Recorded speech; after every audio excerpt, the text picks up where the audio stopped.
Hello, and welcome to what I've read in quarter two of this year. I liked my first book wrapped quarter one video mainly because I surprised myself by reading. How many books did I read? 9 books. Hold on. My memory is pretty on point for how brain dead I feel. I did read 9 books in quarter one, and I surprised myself because I'd read over 6,000 pages. And this time last year, I was not a reader. I didn't even own a Kindle. If I seem slightly brain dead, it's because I majorly am. I'm not even slightly brain dead. I feel so out of it. My period came 2 weeks early, unexpected, and it is just draining the life out of me. But I shall not let you go without any Tuesday or Thursday 4 p.m. Central Time without a video. So here we are doing a quarter two book wrapped. What did I call the last one? Oh, I just called it I wasn't a reader, then I read 6,000 plus pages in 3 months. Okay, well, book wrapped. Oh, that got 36 views. That's like a whole classroom came and wanted to find out what I read. In quarter two, speaking of fucking brain dead, I thought I was brain dead all of this quarter because in my head when I was going to make this video, I was like, oh, I think I've only read like a handful of books. I went back on my Goodreads and I checked out how many books I read, and I was like, I read 11 books this quarter. But for some reason in my head, it only feels like I've read a handful of books. Now, none of these books are as lengthwise as the books that I read in quarter one. In quarter one, I was finishing the Crescent City series, and each of those books are like 800 pages, and the Sarah J. Moss, whatever her last name is, Master Moss, is very universal building, so you like really get sucked into it, and there's like such grief when you finish the end of a series. But let's just straight get into and chit chat about what I read for quarter two. I also feel like I haven't sat down and done like a chit chat, hey, hi, how you doing? This is what I'm saying kind of video. I feel like we've been bopping around town, traveling this, traveling there, and based on my energy levels, we're just gonna sit and we're gonna talk about it. Do you like this background though? I'm redoing my dry bar area and I'm like kind of obsessed. It looks really good. It's not quite done yet. Let's get into what I read quarter two so that I can refresh my memory, because I think I've just been pretty dissociative quarter two. If you've been like following along on my YouTube journey, you know quarter two was when I've like saw my dad. I took responsibility of being his power of attorney. I,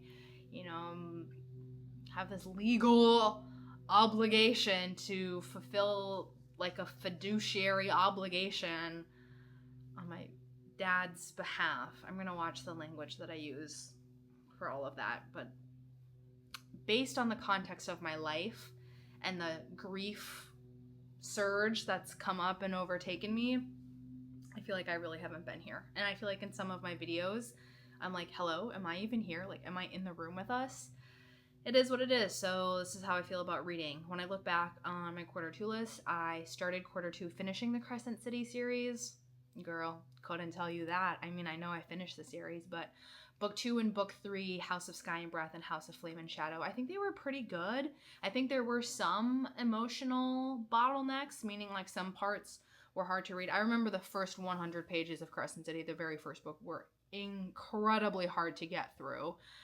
But then the plot thickens, the romance is like a little bit juicy, and there's a lot of like, she did who with what, and the dead friend saved this for why? Like, there's a whole upheaval turning. Do I recommend Crescent City?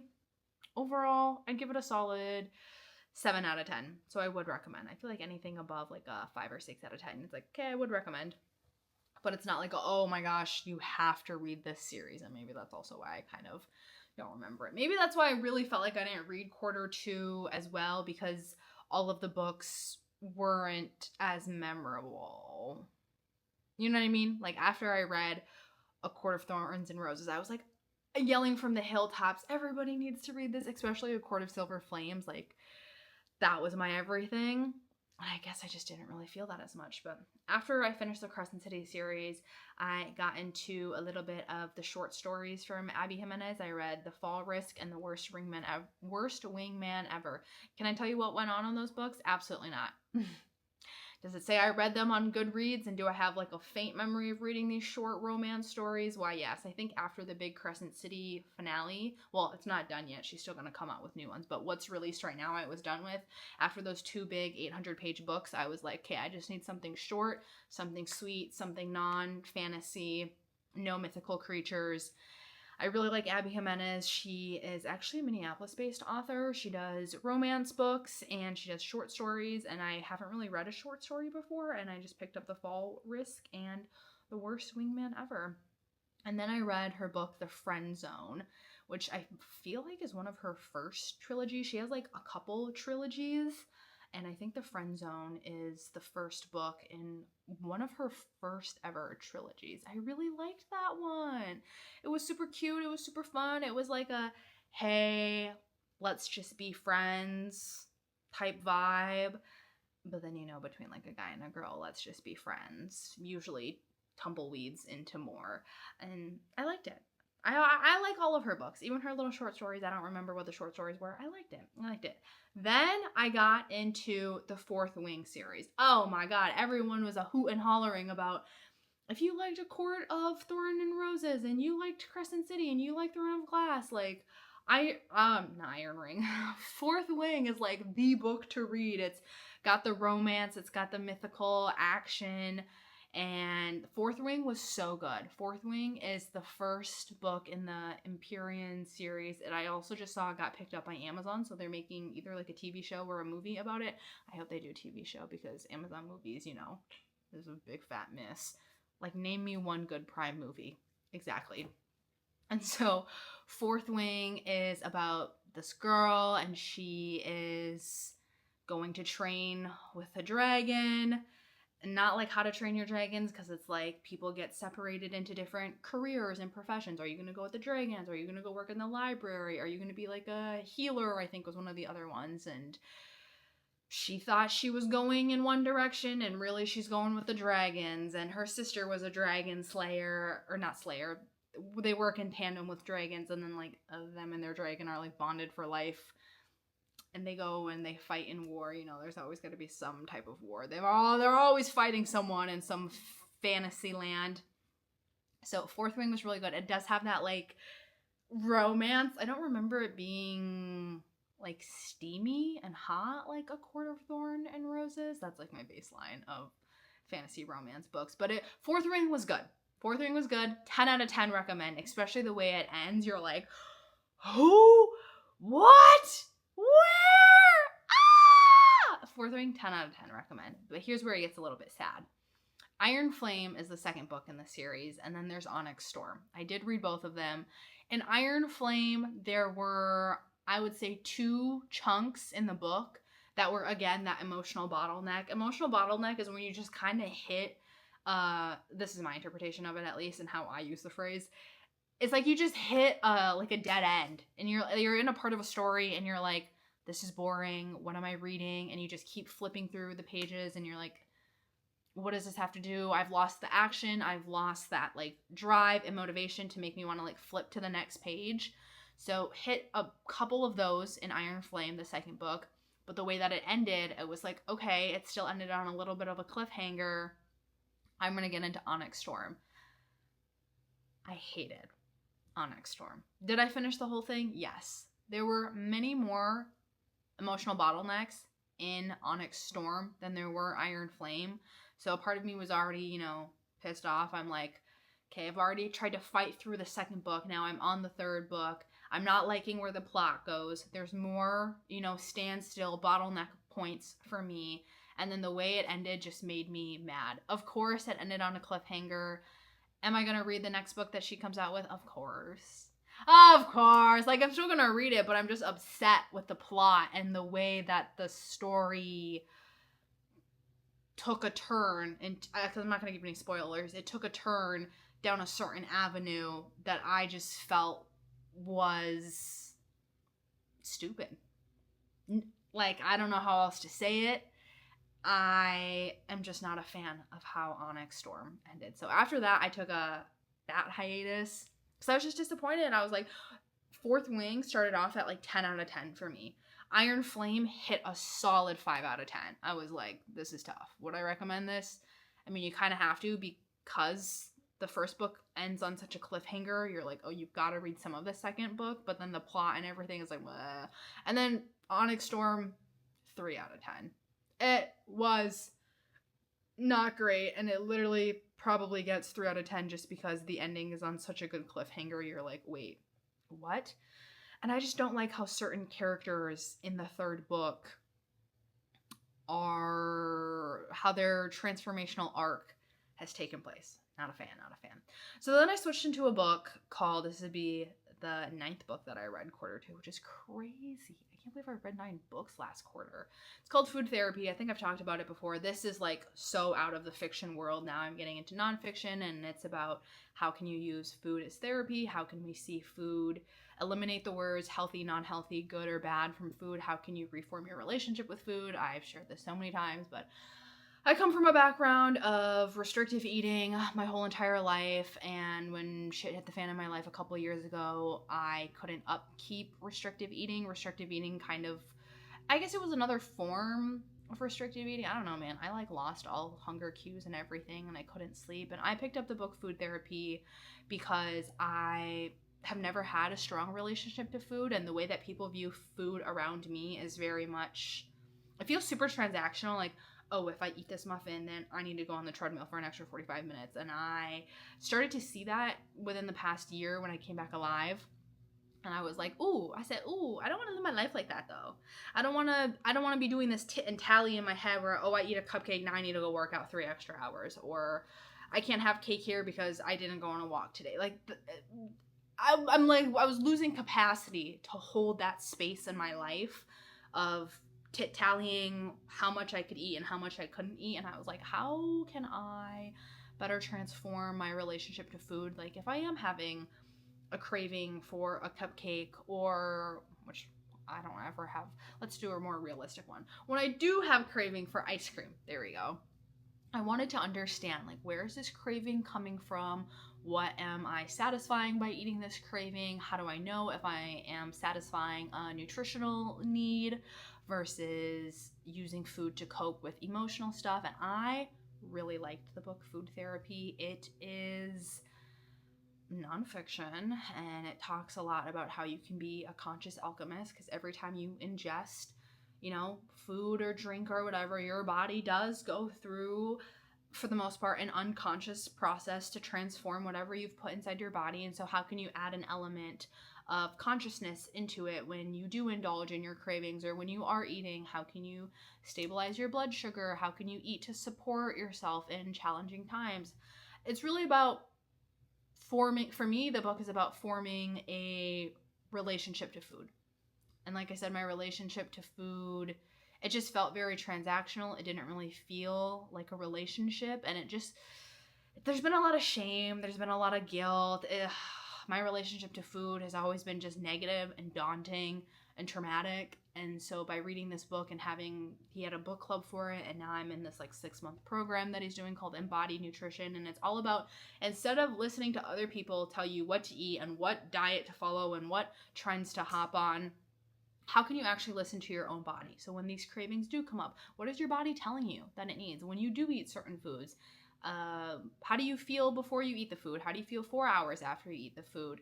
And it is a really good Kickstarter into helping me heal my relationship with food.